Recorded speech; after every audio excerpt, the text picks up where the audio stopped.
Bapak Ibu Saudara-saudara sekalian yang dikasihi Tuhan, tema kita pada hari ini adalah mengenali hasrat yang tersembunyi.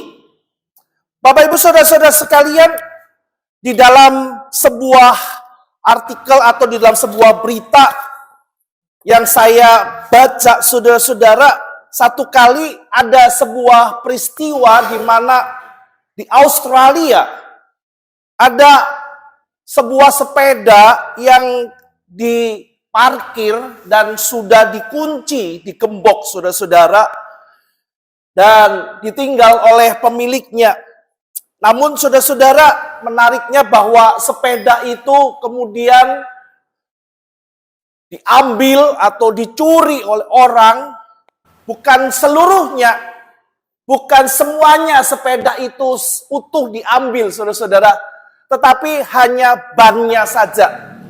Hanya bannya saja. Bannya itu diambil oleh orang.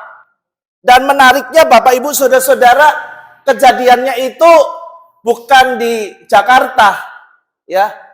Yang banyak begal, banyak pencuri atau orang-orang yang iseng ngambil gitu.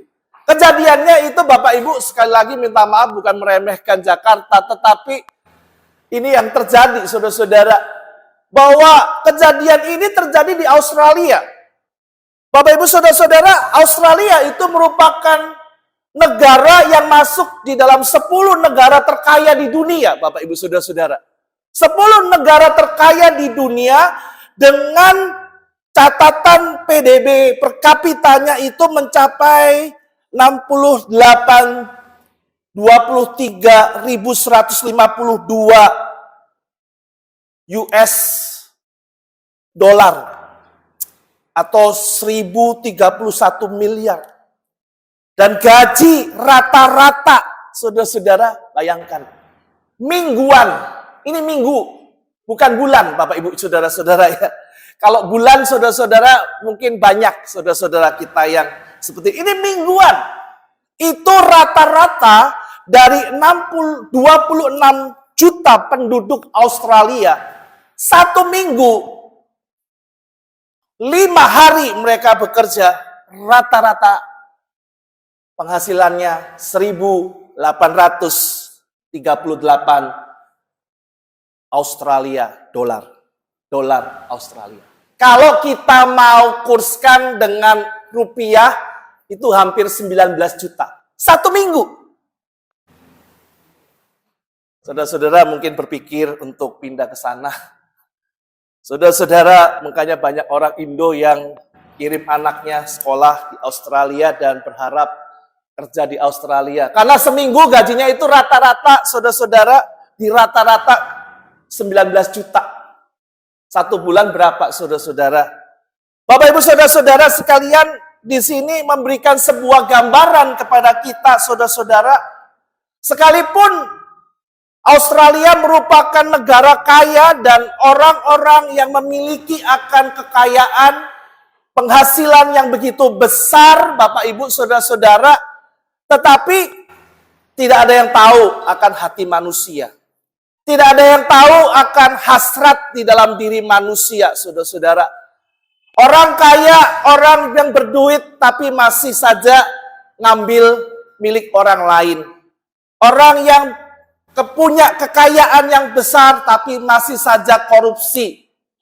Itulah yang terjadi di dalam hidup kita sehari-hari, bukan Bapak Ibu Saudara-saudara sekalian. Bukan masalah orang itu memiliki sesuatu atau tidak memiliki sesuatu. Tetapi yang menjadi masalahnya adalah hati manusia itu yang dipenuhi oleh keinginan dan hasrat untuk memiliki sesuatu dengan segala cara, dengan segala metode, pokoknya dia dipuaskan, pokoknya dia mendapatkan. Bapak Ibu saudara-saudara sekalian, itulah hasrat. Hasrat itu adalah keinginan seseorang untuk memiliki. Hasrat itu adalah di dalam hati, tersembunyi begitu dalam, dan hasrat itu yang tersembunyi begitu dalam, terkadang kita tidak mudah untuk mengenalinya. Ada banyak hal yang di dalam diri manusia yang tidak bisa kita ketahui. Oleh sebab itu, saudara-saudara, ada pepatah yang mengatakan dalamnya laut bisa diukur, tapi dalamnya hati siapa yang tahu? Bapak Ibu saudara-saudara sekalian, ada orang yang ketemu sama kita mungkin senyum-senyum, tapi belum tahu kita hatinya seperti apa. Ada orang yang marah-marah sama kita, tapi belum tahu tentu hatinya seperti yang di luarnya. Itulah hati manusia, Bapak Ibu saudara-saudara.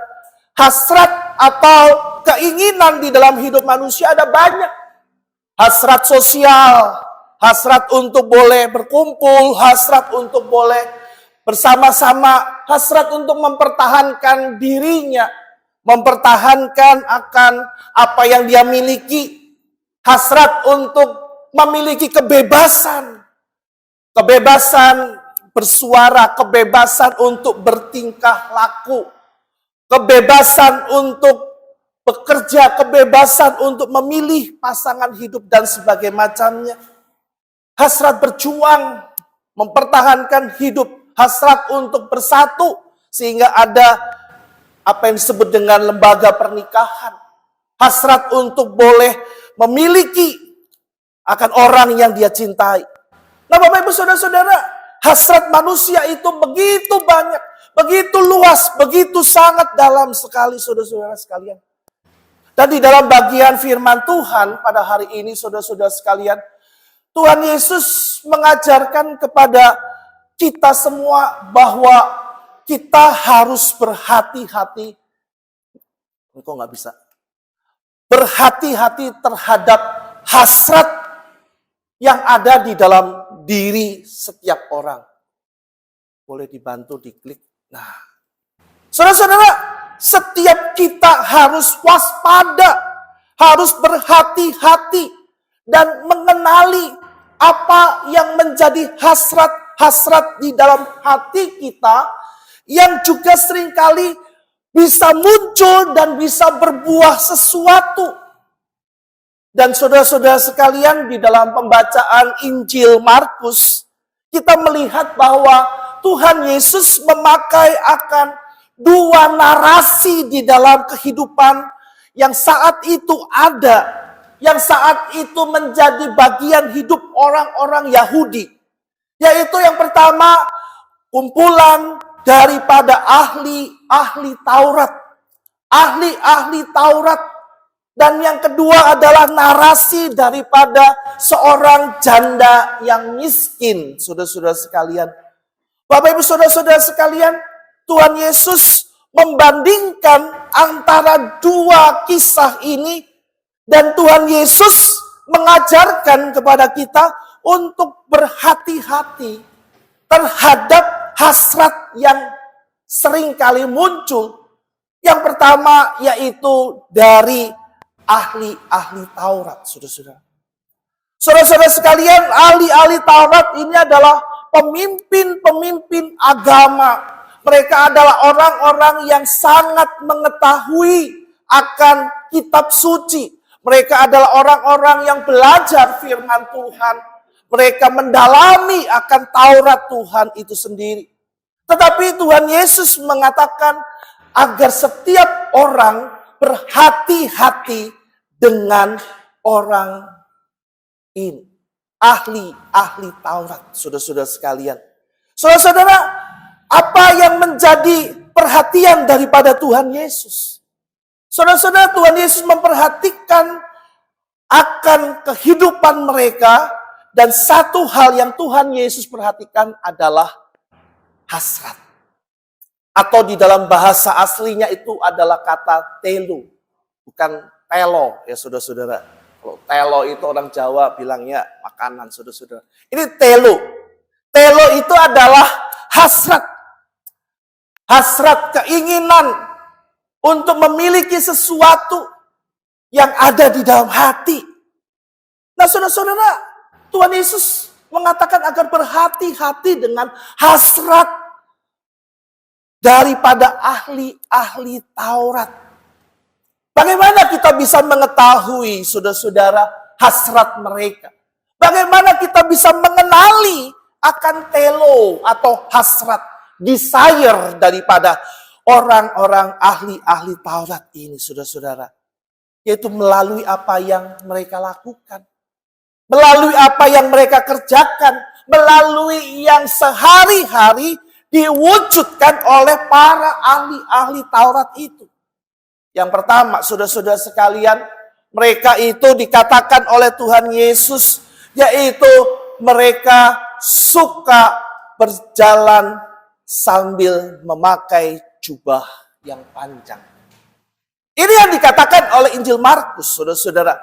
Bapak Ibu saudara-saudara sekalian, memakai jubah panjang itu merupakan sebuah hukum, merupakan sebuah aturan yang memang harus ada di dalam kehidupan daripada para pemimpin-pemimpin ahli-ahli Taurat yang pada saat itu mereka harus mengenakannya. Ya samalah seperti pendeta hari ini saudara-saudara menggunakan toga, jubah seperti demikian. Tetapi pertanyaannya, kenapa Tuhan Yesus mengkritik mereka? Kenapa Tuhan Yesus mengecam mereka? Dikatakan bahwa mereka adalah orang yang suka berjalan-jalan sambil memakai jubah yang panjang. Bapak Ibu saudara-saudara sekalian, yang menjadi permasalahan itu saudara-saudara, bukan jubahnya itu. Tetapi yang menjadi permasalahan adalah fokus mereka, tujuan mereka itu tidak dilakukan. Tugas mereka adalah untuk boleh mengajar, untuk boleh memberikan akan ajaran-ajaran yang benar, yang sehat kepada orang-orang Yahudi, orang-orang Israel. Tetapi itu bukan menjadi hasrat mereka. Hasrat mereka itu adalah mengenakan pakaian jubah yang panjang-panjang, bahkan juga disertai juga dengan jumbai-jumbai yang panjang-panjang. Sehingga hal itu memberikan sebuah pandangan kepada orang lain. Mereka adalah orang-orang yang harus dihormati. Mereka adalah orang-orang yang harus untuk diikuti. Mereka adalah orang-orang yang harus dipandang, saudara-saudara. Nah inilah saudara-saudara yang menjadi permasalahan. Hasrat mereka bukanlah untuk mengajar. Jubah mereka itu bukannya untuk boleh menyatakan kebenaran-kebenaran kitab suci. Tetapi sebaliknya untuk memamerkan akan diri mereka sebagai seorang pemimpin agama. Saudara-saudara sekalian, mereka bukan hanya memiliki jubah yang panjang-panjang dan jumbal. Tetapi mereka juga dikatakan suka menerima penghormatan di pasar. Saudara-saudara sekalian, kata pasar ini adalah satu kata yang dipakai di dalam Alkitab, itu adalah kata agora. Kata agora ini saudara-saudara bukan hanya sekedar pasar, saudara-saudara. Tetapi pada saat itu pasar itu merupakan sebuah pusat kehidupan sosial. Pusat kehidupan sebuah kota, saudara-saudara. Dan Yesus tidak menyalahkan para ahli Taurat itu mereka pergi ke pasar. Tidak. Sama sekali Yesus tidak melarang para ahli Taurat itu pergi ke pasar.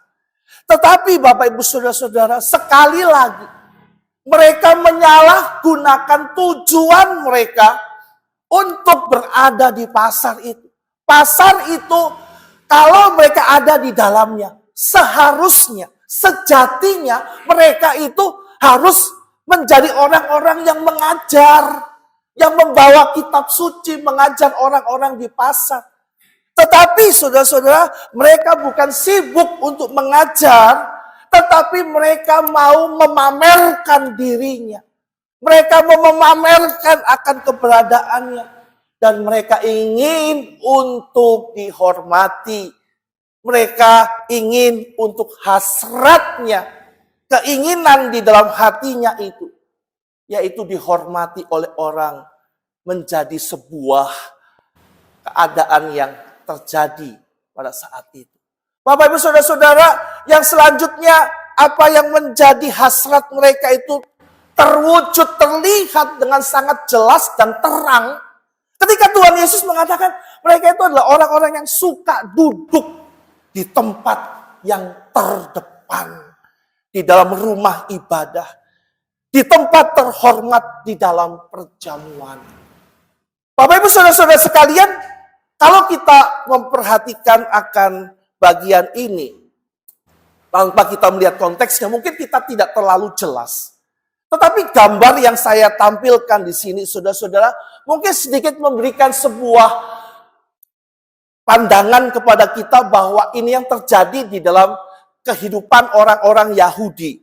Inilah yang terjadi pada waktu di dalam rumah ibadat itu. Di dalam rumah ibadat itu, saudara-saudara, di bagian depan itu ada yang namanya kitab Taurat. Dan itu biasanya ditaruh di tembok di depan. Itu menjadi sentral daripada orang Yahudi, yaitu hukum Taurat.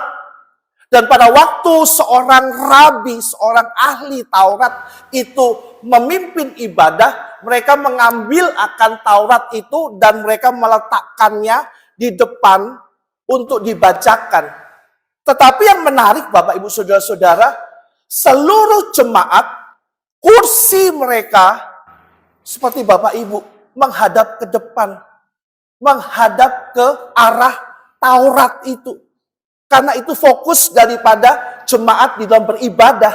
Namun, yang terjadi saat itu saudara-saudara, kursi daripada ahli-ahli Taurat, kursi pemimpin-pemimpin agama tidak mengikuti umat yang menghadap kepada Taurat. Tetapi kursi mereka itu menghadap kepada ke jemaat. Kursinya itu menghadap ke arah jemaat. Nah, inilah yang menjadi perhatian daripada Yesus.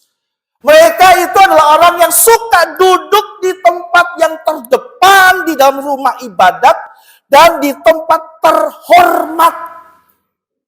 Saudara-saudara sekalian, bukan masalah duduknya di mana. Tetapi Yesus tahu, saudara-saudara, bahwa mereka adalah orang-orang yang ingin dihormati. Orang-orang yang duduknya menghadap kepada jemaat supaya dipandang oleh jemaat. Bukankah seharusnya mereka memandang kepada Taurat itu sendiri? Tetapi itu tidak dilakukan. Karena yang menjadi hasrat mereka, isi hati mereka adalah ingin dihormati. Bapak Ibu Saudara-saudara sekalian, selanjutnya Yesus juga mengatakan mereka ini adalah orang-orang yang menelan rumah janda-janda. Saudara-saudara, siapakah ahli Taurat? Mereka adalah para guru, pakar hukum Taurat. Mereka kenal, tahu betul. Mereka adalah orang-orang yang cerdas. Mereka adalah orang-orang yang memiliki talenta yang begitu luar biasa. Dan juga seringkali ahli Taurat ini bukan hanya menjadi pakar hukum Taurat, tetapi mereka menjadi juru tulis di dalam pemerintahan. Sehingga saudara-saudara sekalian, sebagai juru tulis di bait Allah sekaligus menjadi pejabat pemerintahan, mereka ini adalah orang-orang yang memiliki akses untuk bertemu dengan pemimpin-pemimpin, orang-orang kaya, orang-orang yang punya uang, orang-orang berduit. Tetapi Bapak Ibu Saudara-saudara, mereka yang punya akses untuk boleh bertemu dengan pemimpin-pemimpin pemerintahan. Mereka adalah orang-orang yang memiliki akan kesempatan untuk boleh bertemu dengan orang-orang yang kaya. Seharusnya mereka menolong yang lemah. Seharusnya saudara-saudara, mereka punya talenta, kekuatan untuk menjangkau orang-orang yang miskin, para janda-janda. Tetapi itu tidak dilakukan. Itu tidak dikerjakan di dalam kehidupan para ahli Taurat, Bapak Ibu Saudara-saudara sekalian.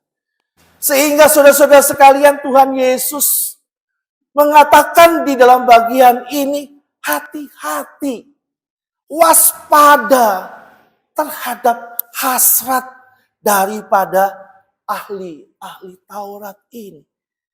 Yaitu hasrat mereka itu ingin menjadi yang utama, ingin dihormati, ingin menjadi pusat perhatian, sorotan orang. Dan kemudian yang menjadi perhatian adalah diri mereka sendiri. Hati-hati dengan hasrat ini. Bapak Ibu Saudara-saudara sekalian, hasrat ini bisa muncul di dalam kehidupan kita sebagai orang-orang percaya pada hari ini, saudara-saudara.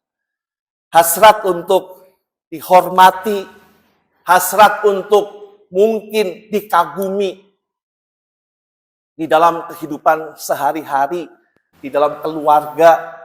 Hasrat ini juga bisa muncul, Bapak Ibu Saudara-saudara sekalian. Saya mengakui bahwa saya sebagai seorang ayah, saudara-saudara seringkali muncul akan hasrat-hasrat untuk menjadi seorang ayah yang kemudian diutamakan. Hasrat-hasrat untuk selalu dihormati, saudara-saudara. Hasrat-hasrat untuk selalu mendapatkan apa yang saya inginkan. Saudara-saudara sekalian, satu ketika saya dan istri itu waktu-waktu sebelum menikah, saudara-saudara, waktu awal-awal menikah, saya itu punya perjanjian dengan istri.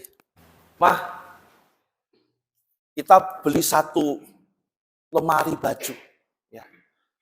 Lemari baju itu, saudara-saudara sekalian, kita sudah sepakat. Ini lemarinya yang sebelah kiri buat baju-bajunya kamu. Ya. Sebelah kanan ini buat baju-baju saya. Ya. Saudara-saudara sekalian, di dalam perjalanan waktu, yang semula perjanjiannya bagi dua, kiri punya kamu, kanan punya saya. Dalam perjalanan waktu itu tidak terwujud, saudara-saudara. Karena apa, Bapak Ibu Saudara-saudara sekalian? Karena istri saya itu, saudara-saudara, kalau pergi ke kondangan, pergi ke pesta, selalu dia bilang, "Pak, mau pakai baju apa ya? Ya baju kamu banyaknya kayak gitu, kamu masih tanya pakai baju apa?" Iya, tapi nggak ada yang baru. Beli lagi baju. Ya, saudara-saudara, selalu itu dilakukan, beli baju. Akhirnya yang bajunya kesepakatannya itu setengah-setengah. Sekarang saudara-saudara, baju dia itu saudara-saudara sudah menempati, menjajah wilayah saya, saudara-saudara. Ya, sudah menjajah wilayah milik suami. Yang dulunya setengah-setengah, sekarang saudara-saudara, baju saya dan semua perlengkapan baju-baju itu tinggal 10%, saudara-saudara. 90% itu dikuasai siapa? Istri. Ya. Suami-suami, saudara-saudara, ketika seperti demikian bagaimana Bapak Ibu Saudara-saudara? Wah, apa yang terjadi, saudara-saudara? Kita kesel, kita marah, lalu keluar kata-kata, ya. "Mah, kamu ini nggak tahu diri." Ya. Waduh, masa seperti ini dan sebagainya macam yang ngomel-ngomel, saudara-saudara. Istri-istri juga sama, saudara-saudara. Bapak Ibu Saudara, ketika istri-istri ngambek, kalau istri saya ngambek, Bapak Ibu, langsung dia keluarkan senjatanya. Senjatanya itu apa, Bapak Ibu? Senjatanya dia bilang, "Oh gitu ya, ya udah deh. Mulai sekarang kamu aja yang masak, udah nggak usah masak lagi saya." Waduh, saudara-saudara, seringkali seperti itu ya Bapak Ibu, saudara. Ada hasrat-hasrat di dalam diri untuk apa? Untuk menjadi yang utama, kepentingan yang utama. Saudara-saudara, waspada, berhati-hati terhadap hasrat untuk selalu menjadi orang yang ingin diutamakan. Di dalam pelayanan gereja, ada begitu banyak orang juga yang begitu tersinggung sedikit dengan perkataan seseorang langsung meninggalkan gereja. Hati-hati saudara-saudara dengan hasrat-hasrat di dalam diri kita yang hanya untuk mementingkan diri sendiri. Karena itu adalah hasrat-hasrat yang dimiliki oleh ahli-ahli Taurat, yang dikecam oleh Tuhan Yesus. Yang Tuhan Yesus mengatakan hati-hati, waspada terhadap ahli-ahli Taurat. Yang memiliki akan hasrat di dalam diri mereka. Untuk selalu dipandang, untuk selalu diutamakan. Yang kedua, saudara-saudara sekalian, Tuhan Yesus mengajak kita melihat di dalam sebuah kisah tentang seorang janda yang miskin. Seorang janda yang hanya memiliki akan 2 peser uang yang hanya dia miliki saat itu. Dia tidak memiliki apa-apa lagi. Tetapi saudara-saudara, di dalam kemiskinannya, di dalam kekurangannya, dia memberikan segala yang dia punyai. Hasratnya, saudara-saudara, dipenuhi dengan sebuah keinginan untuk menjadi alat memberkati pekerjaan Tuhan. Hasratnya bukan untuk memenuhi keinginan diri sendiri, tetapi melepaskan keinginan yang dia miliki. Bapak Ibu Saudara-saudara, di dalam bait Allah pada saat itu terdapat 13 peti persembahan. Yang diantaranya untuk pajak bait Allah, untuk biaya upacara-upacara persembahan, untuk uang persembahan dosa serta kesalahan. Dan peti yang ke-13 itu adalah persembahan sukarela. Dan yang diletakkan oleh sang janda, seorang yang miskin ini, janda miskin ini, adalah peti yang ke-13. Apa artinya, saudara-saudara sekalian? Ketika dia memberikan kepada Tuhan, saudara-saudara, dia memberikan dengan hati yang sungguh-sungguh sukacita, sukarela. Bukan sebuah paksaan. Meskipun saudara-saudara di dalam budaya Yahudi, orang-orang Yahudi begitu mengetahui bahwa di dalam bait Allah itu orang-orang, para pemimpin-pemimpin, mereka adalah orang-orang yang begitu korup dengan persembahan-persembahan yang diberikan oleh umat Tuhan. Hal itu kita bisa lihat ketika Tuhan Yesus menyucikan bait Allah. Bait Allah itu sudah menjadi tempat yang begitu kotor, begitu rusaknya. Orang-orang berjual beli, orang-orang memanfaatkan akan kekayaan daripada umat Allah yang harus memberikan persembahan. Sekalipun itu terjadi, tetapi janda miskin ini, saudara-saudara, hasrat yang di dalam hatinya bukan untuk memenuhi dirinya sendiri, bukan untuk memenuhi akan apa yang menjadi keinginannya, tetapi dia ingin untuk senantiasa memberi semua yang dia miliki. Bahkan dia memberi bukan dari kelebihan, bukan dari apa yang begitu banyak yang dia miliki, tetapi dia memberi dari kekurangannya. Semua yang ada padanya itu diberikan kepada Tuhan. Dengan sukarela, dengan suka hati, dengan sukacita. Karena hasrat di dalam hatinya, keinginan yang paling dalam di dalam hatinya adalah untuk mempermuliakan nama Tuhan. Untuk membesarkan nama Tuhan. Untuk menjadi berkat bagi orang lain. Bapak Ibu Saudara-saudara, kita harus berhati-hati dengan hasrat yang seringkali ada.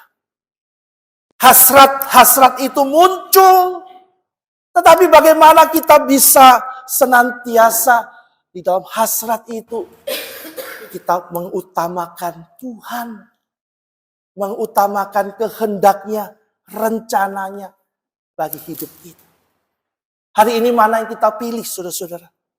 Apakah kita memilih kehidupan hasrat daripada ahli-ahli Taurat yang hanya hidup untuk diri sendiri, kepentingan diri sendiri, kehormatan diri sendiri, ego sendiri, Atau kita belajar seperti janda miskin yang hasratnya adalah karena dia ingin untuk mengasihi Tuhan.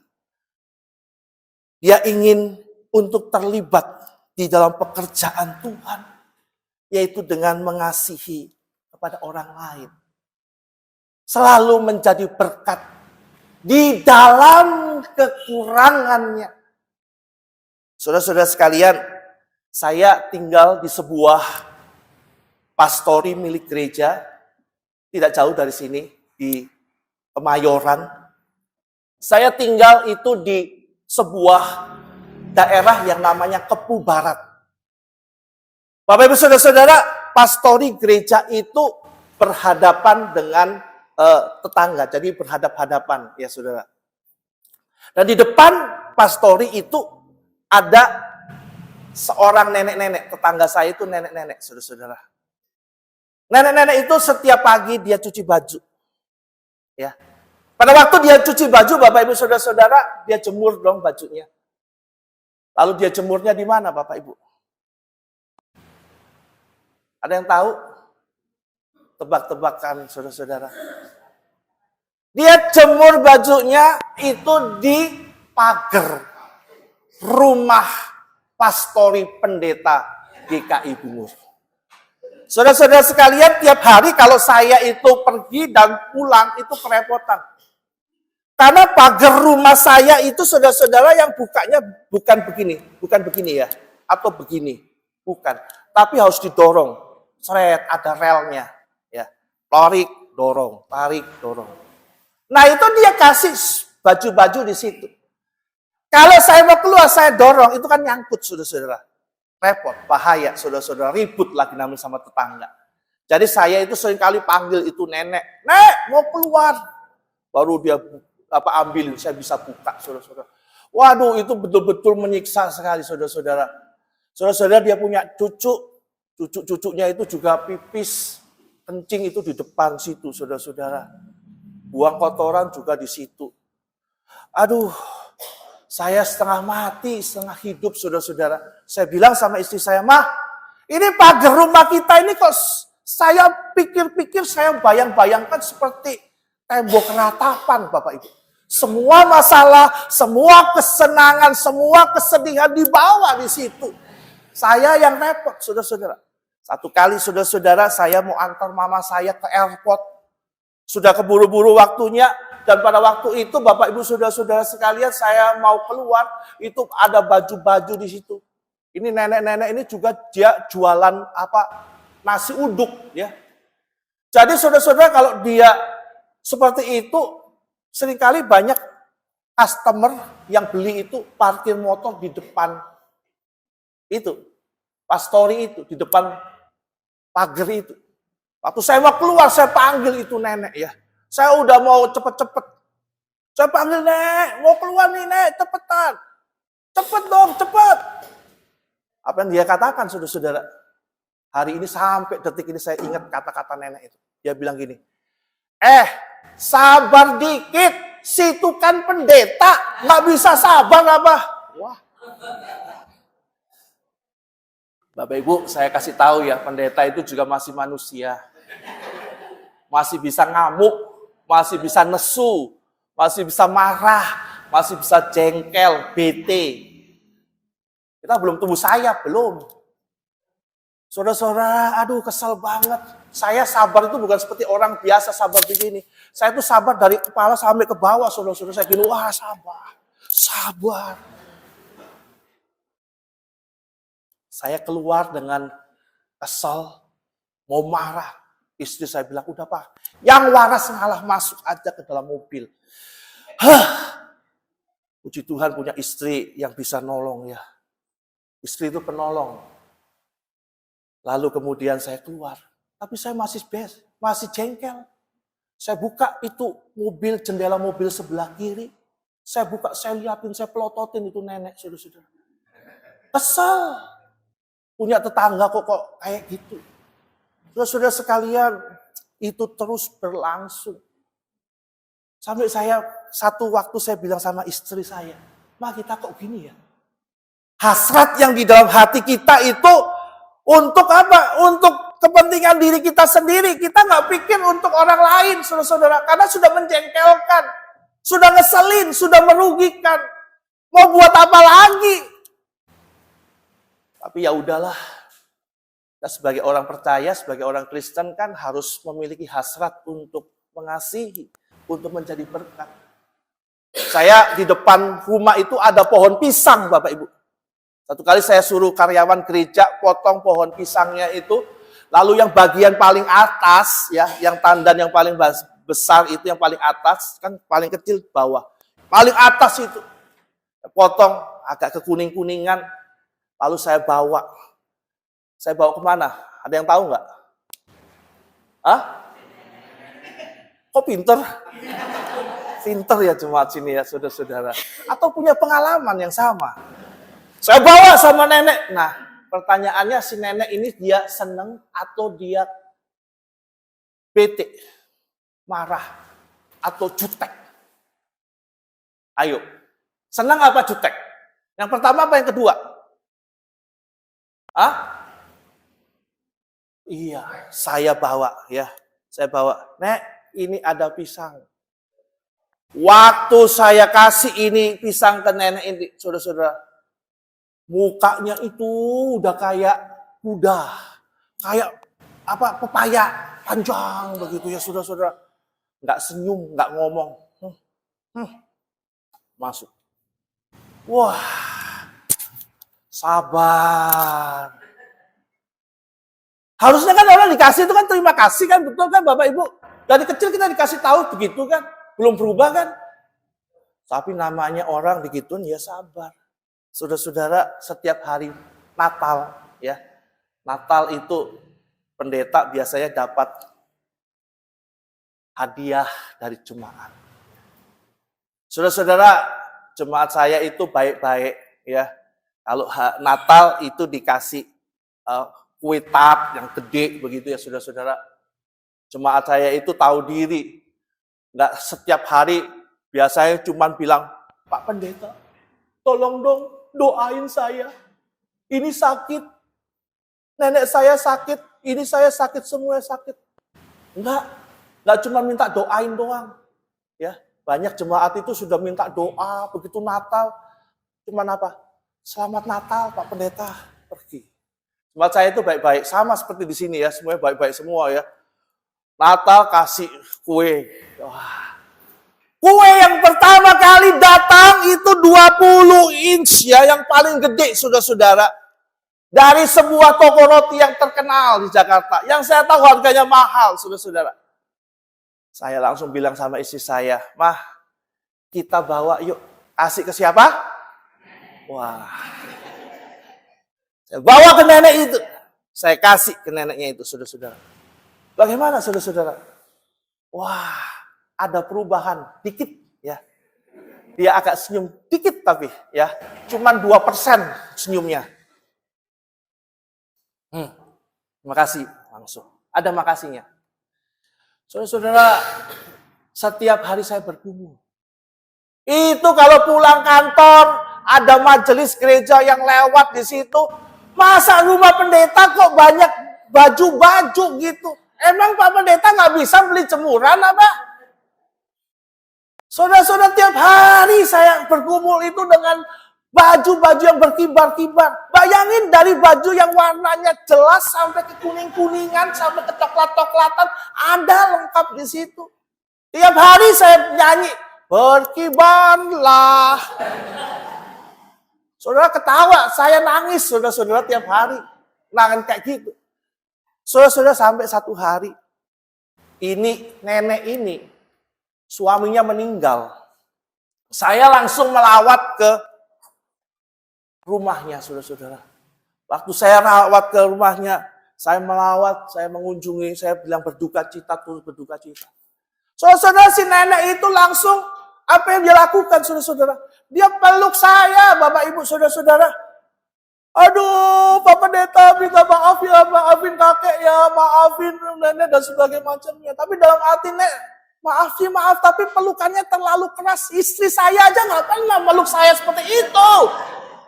Aduh, benar-benar di situ ada tetangga-tetangga gitu ya, pada senyum-senyum. Iya, saya bisa tahu, saudara-saudara, pasti hatinya tetangga-tetangga itu berkata, ih, pendeta ganteng-ganteng dipeluk sama nenek-nenek.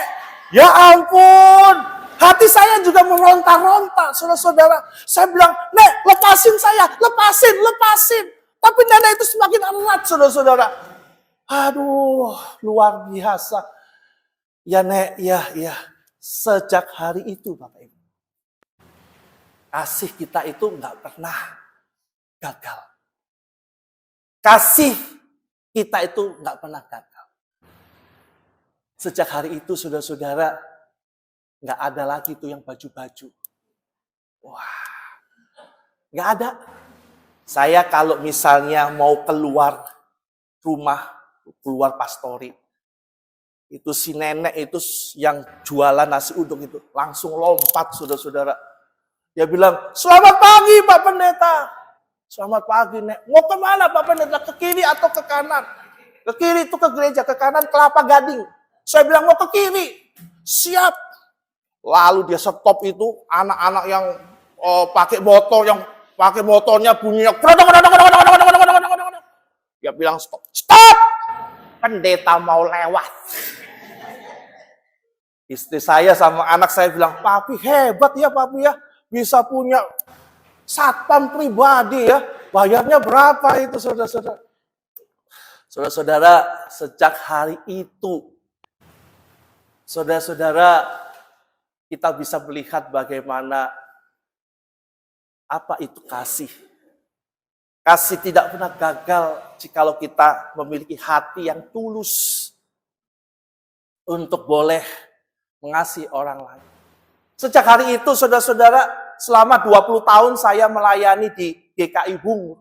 Itu nenek nggak pernah kirim apa-apa. Sejak hari itu, saudara-saudara, setiap lebaran, neneknya itu kirim apa, saudara-saudara? Wah, lontong sayur, ya, opor ayam, waduh, rendang, wah, komplit saudara-saudara. Setiap Ramadan, dia kirim itu buat saya. Bapak Ibu saudara-saudara, di dalam hidup kita ada begitu banyak hasrat, keinginan. Mungkin keinginan untuk membalas. Siapa yang gak pengen membalas orang kayak gini, saudara-saudara? Orang yang bermasalah seperti ini. Mungkin di dalam kehidupan saudara, di kantor, di rumah, atau di gereja punya keinginan. Berhadapan dengan orang-orang yang dalam tanda kutip tidak menyenangkan. Tapi bagaimana kita sebagai orang-orang percaya yang hari ini kita harus mengenali ada begitu banyak keinginan-keinginan kita. Tapi di banyaknya keinginan itu, apakah hasrat keinginan kita itu memiliki satu tujuan, memiliki satu fokus, yaitu hanya untuk kemuliaan nama Tuhan. Bukan diri kita. Bukan diri kita yang diutamakan. Bukan ego kita. Bukan kehendak kita. Tetapi kehendak Allah yang kita utamakan. Tuhan Yesus memberkati firman-Nya. Mari kita masuk di dalam saat ini.